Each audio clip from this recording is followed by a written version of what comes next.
பதரிகாசிரமம், சாலக்கிராம க்ஷேத்திரம், சாலக்கிராமம் என்பதாக சொல்லுகிறார்கள். அந்த சாலக்கிராம க்ஷேத்திரம் பின்னர் பிராட்டி திருவவதாரம் செய்தருளின மிதிலா என்னும் அற்புதமான ஜனகபுரி, அதன் பின்னர் அயோத்தியா.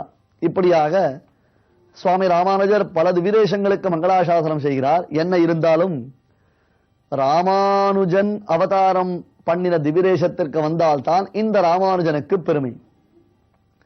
அயோத்தியிலும் ராமானுஜனாக பிறந்தால் கூட ஷமிதோய சங்கராதி கர்வஹ ஸ்வபலாதுத்ருதயாதவ பிரகாஷஹ அவரோபிதவான் ஸ்ருதேர பார்த்தான் நனு ராமாவரஜஸ்ஸயேவ பூயஹ.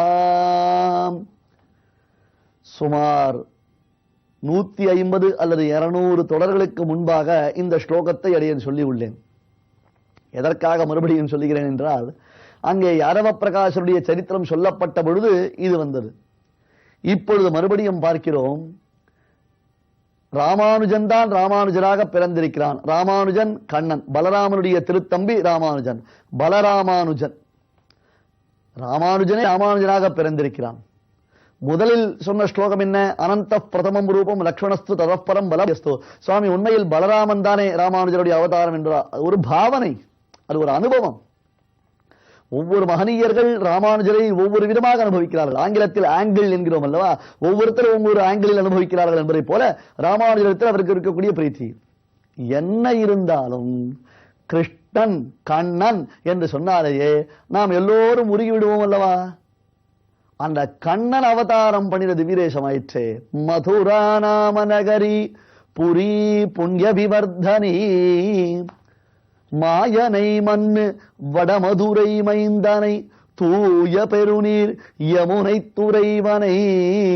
இந்த மதுரா நகரம், மதுரா, பிருந்தாவனம், கோவர்தனம் முதலான இடங்களில் சஞ்சாரம் செய்து புண்ணிய தீர்த்த யாத்திரை செய்து இங்கேயே பல நாட்கள் தங்கியிருந்து பெருமான்களை ஆங்காங்கு வழிபட்டு அப்பெருமானை சேவித்து வரும் காலத்தில் அன்றோ நாதமுனிகளுக்கு ஒரு திருப்பேரன் அவதாரம் செய்தார்.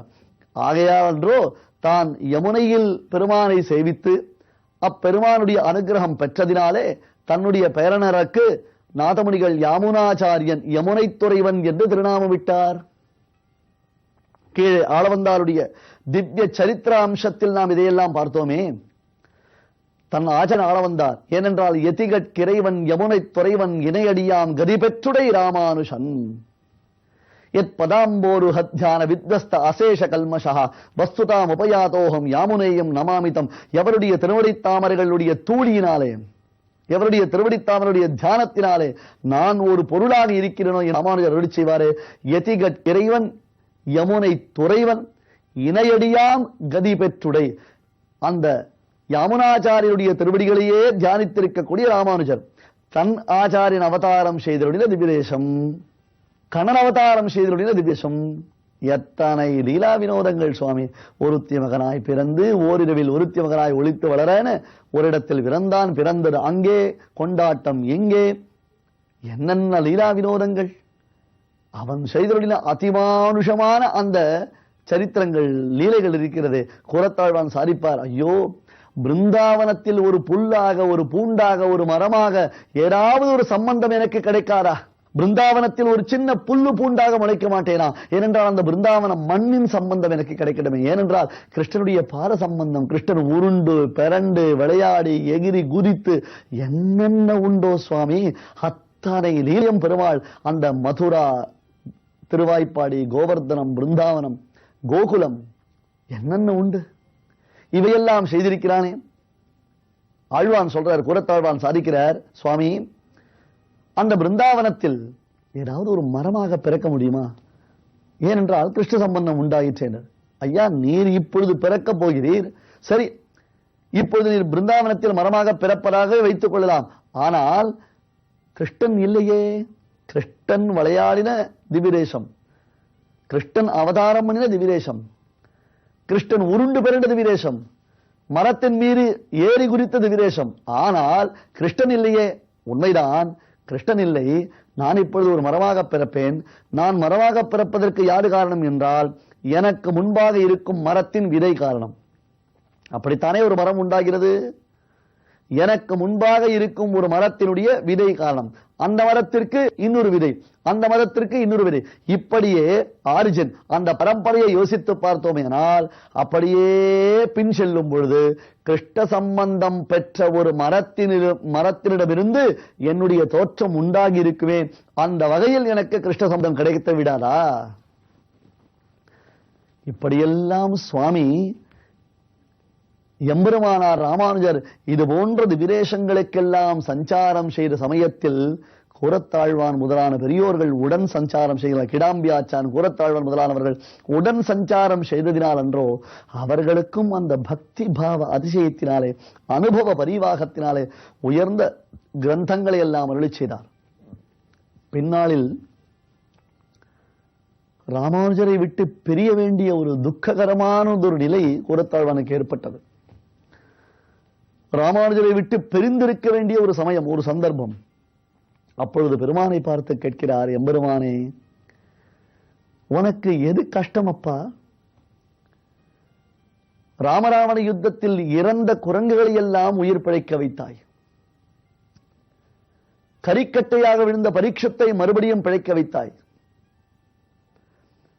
யாரோ ஒரு அந்தனுடைய குழந்தைகள் இறந்து பிறந்த பொழுது அந்த குழந்தைகள் காணாமல் போன பொழுது நீ நேராக வைகுண்டத்திற்கு சென்று அந்த குழந்தைகளை மீட்டெடுத்து வந்து பெற்றோரிடத்தில் ஒப்படைத்தாய்.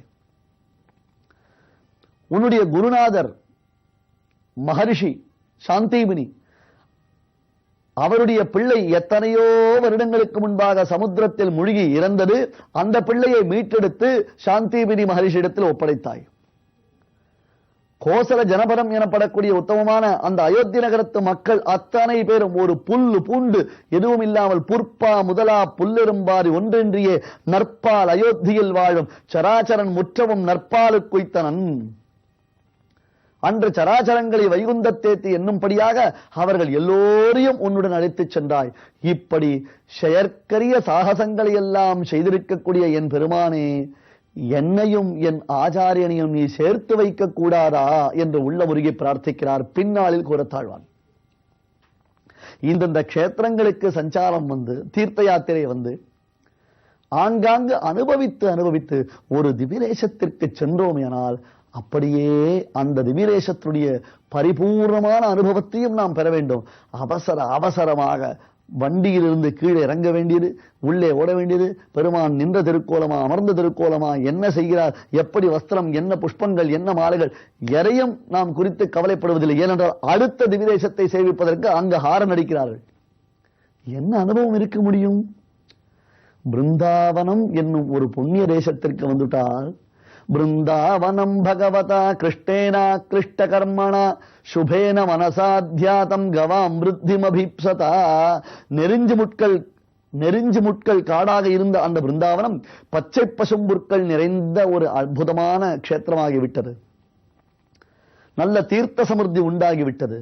ஏனென்றால் கோசம்ரட்சணத்திற்காகத்தான் பெருமானுடைய அவதாரம். நல்ல பசுக்கள், நல்ல பச்சை பசும் பொருட்கள் இவைகள் நிறைந்து விட்டன. கண்ணன் காலடிபடாத இடமே எதுவும் இல்லை. காளிய சர்ப்பத்தின் விஷத்தினால் கருகி கிடந்த கதம்ப மரம் கூட கண்ணனுடைய திருவடிப்பட்டதினாலே கிளைத்து செழித்து விழுந்தது என்றால், முளைத்தது என்றால், பூத்து குலுங்கியது என்றால் அந்த அற்புதத்தை என்ன சொல்லுவது? ராமானுஷர் பிருந்தாவனத்தின் அந்த மணலில் விழுந்தார், உருண்டார், பிறண்டார். ஆனந்தம் பரமானந்தம், ஆனந்தம் பரமானந்தம், ஆனந்தம் பரமானந்தம் என்று அந்த ஆனந்த அனுபவத்தை அனுபவித்தார். ஒரு இடத்தில் கண்ணன் வெண்ணெய் களவு கொண்டான், ஒரு இடத்தில் கண்ணனை உரலோடு கட்டி வைத்தார்கள், ஒரு இடத்தில் கண்ணன் மருது மரங்களை முறித்தான், ஒரு இடத்தில் கண்ணன் காளிய சர்ப்பத்தின் கொழுப்பை அடக்கினான், ஒரு இடத்தில் கண்ணன் தயிர் வெண்ணெய் தாரணியோடு உண்டான். ஒரு இடத்தில் கண்ணன் அங்கனா மங்கனா மந்தரே மாதவகா என்று பெண்களுடன் சேர்ந்து குறவை கூத்து குறவையாச்சியரோடு கோத்ததும் குன்றம் ஒன்றே ஏந்தியதும் உறவநீர் பொய்கை நாகம் காய்ந்ததும் உட்பட மற்றும் பல என்று பலவிதமான ராசக்கிரீடுகள் செய்தான்.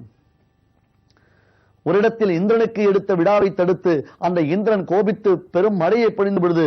கோவர்தன மலை என்னும் பெரிய மலையை கையில் வைத்துக் கொண்டு 7 நாட்கள் அந்த கோவர்தன பர்வதத்தை அப்படி கையில் வைத்துக் கொண்டு தாங்கினான் கண்ணன். இன்றும் அந்த மக்களுக்கு, அந்த பிராந்தியத்தில் இருக்கக்கூடிய மக்களுடைய பக்தி இருக்கிறதே, அது அலாதியானது. கோவர்தன மலை கிருஷ்ணன், கிருஷ்ணன் தான் கோவர்தனம், கோவர்தனம் தான் கிருஷ்ணன். நாம் எப்படி சாலக்கிராம சிராமூர்த்தியை அவ்வளவு புண்ணியமாக நினைக்கிறோமோ அப்படித்தான் கோவர்தன மலை. அது அப்படியே விஷ்ணு பர்வதான் ஆமதிபதி என்று வேத வாக்கியத்தினுடைய பொருளை உணர்ந்தவர்களாக அவர்கள் அதனை ஸ்தோத்திரம் செய்கிறார்கள். கோவர்தன மலைக்கு தூபதீப நிவேதனங்கள் செய்கிறார்கள். கோவர்தன பர்வதத்திற்கு பெரும் பிரசாதங்களை எல்லாம் அற்புதமாக நிவேதனம் செய்கிறார்கள். அன்னக்கூட்ட உற்சவத்தை பகுமுகமாக செய்கிறார்கள். அங்கு இருக்கக்கூடிய புஷ்கரணிகள், ஒரு புறத்தில் ஷாமகுண்டம், ஒரு புறத்தில் காமதேனு குண்டம், ஒரு புறத்தில் கோவிந்த குண்டம், ஒரு புறத்தில் யசோதா குண்டம், நந்தகோபர குண்டம் என்பதாக அந்தந்த இடங்களில் தீர்த்தாமாடி யமுனையில் ஸ்நானம் செய்து பெருமான் வையமேளும் வாயில் கண்டால் அசோதை என்னும்படியாக அவன் வாயைத் திறந்த பொழுது உலகம் முழுவதையும் காண்பித்தாலே அந்த க்ஷேத்திரங்கள், புண்ணியத்தை பன்மடங்கு நமக்கு வளர்க்கக்கூடிய, பாபத்தை ஒழிக்கக்கூடிய மதுரா என்னும் உத்தமமான க்ஷேத்திரம். மதுரா பாக்யம் அனன்ய போக்யமீடே வசுதேவ வதுஸ்தனந்தயம் தத். சத்ருக்கனாலே நிர்மாணிக்கப்பட்ட புண்ணிய பட்டினம். துருவசுவாமி தவம் செய்து சித்தி பெற்ற க்ஷேத்திர விசேஷம். அம்பரீஷ சக்கரவர்த்தி, துர்வாச மகரிஷி இவர்களுக்குள்ளே நடந்த ஒரு மாபெரும் சம்பவம் இந்த இடத்தில் தான் நடந்திருக்கிறது. துர்வாச மகரிஷி அம்பரிடத்தில் அபச்சாரப்பட்ட சுதர்சன சக்கரம் அந்த துர்வாச மகரிஷியை விரட்டி வர அதன் பின்னர் அவர் அமைதியாக அடங்கினார். இப்படி துருவம் தவம் செய்து சித்தி பெற்ற க்ஷேத்திரமாகவும் அம்பரீஷ சக்கரவர்த்தியின் சம்பந்தம் பெற்றதாகவும் சத்ருக்கனாலே நிர்மாணிக்கப்பட்ட மாபெரும் பட்டினமாகவும் எப்பொழுதும் பகவத் சத்தியம் பெற்றதாகவும் விளங்கும் மதுரா, கோவர்தனம், பிருந்தாவனம் மற்றும் கோகுலம், திருவாய்ப்பாடு என்பன அனைத்தையும் சேவித்தார்.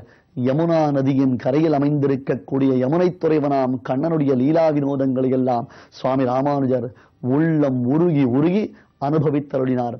இது போன்று பல திவிதேசங்களில் ராமானுஜருடையதான அந்த விஜய யாத்திரை தொடர்கிறது. நாமும் ராமானுஜரை பின்தொடர்கிறோம். ஸ்ரீமதே ராமானுஜாய நமஹ.